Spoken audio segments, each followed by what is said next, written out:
நெல்லையில் கையும் களவுமாக சிக்கிய 4 கோடி விடாத திமுக. தேர்தல் ஆணையத்துக்கு பரந்த புகாரால் பரபரப்பு. வாங்க அது என்ன தகவல்கள்னு தொடர்ச்சியாக இந்த வீடியோவில் பார்ப்போம்.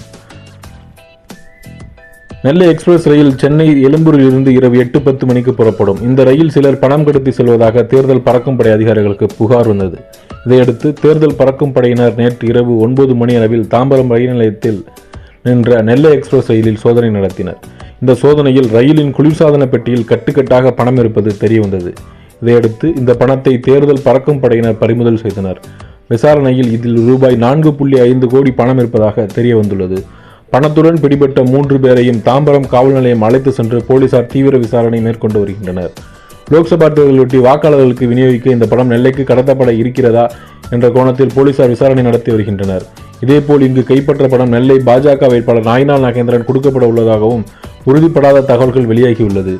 ஏனென்றால் கைது செய்யப்பட்டுள்ள ஒருவர் புரசைவாக்கம் தனியார் விடுதியின் மேலாளரும் பாஜக உறுப்பினருமான சுதீஷ் என்பதாலும் நாயினாள் நாகேந்திரனுக்கு சொந்தமான புரசைவாக்கத்தில் உள்ள ப்ளூ மவுண்ட் ஹோட்டல் பணியாளர்கள் பணத்தை எடுத்து சென்றதாலும் அவர் மீது சந்தேகம் எழுந்துள்ளது. எனினும் இந்த பணம் எந்த கட்சி சார்பாக எந்த வேட்பாளருக்கு கொண்டு செல்லப்பட்டது என்பது குறித்து போலீசாரும் தேர்தல் பறக்கும் படை அதிகாரிகளும் அதிகாரப்பூர்வமான அறிவிப்பை இதுவரை வெளியிடவில்லை. எனினும் சென்னை சாலி கிராமத்தில் உள்ள நாயினாள் நாகேந்திரன் உறவினர் முருகன் வீட்டில் பறக்கும் படை சோதனை செய்து வருகின்றனர். இதேபோல் வருமான வரித்துறை சோதனை நடத்தி வந்த நிலையில் இந்த நிலையில்தான் அனைத்து பாஜகர்களும் சொந்தமான இடங்களில் சோதனை நடத்த வேண்டும் என்று தமிழக தலைமை தேர்தல் ஆணையர் சத்யபிரதா சாகுவிடம் திமுகவின் RS பாரதி புகார் அளித்துள்ளார்.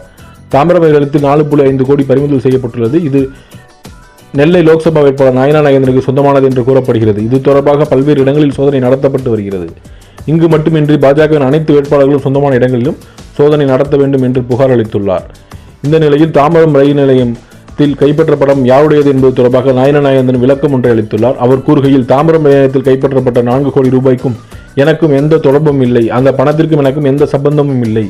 யாராவது புகார் கொடுக்கட்டும், எனக்கு கவலை இல்லை என்று தெரிவித்துள்ளார். மேலும் இதுபோன்ற தகவல்களுக்கு சேனலை சப்ஸ்கிரைப் செய்து கொள்ளவும்.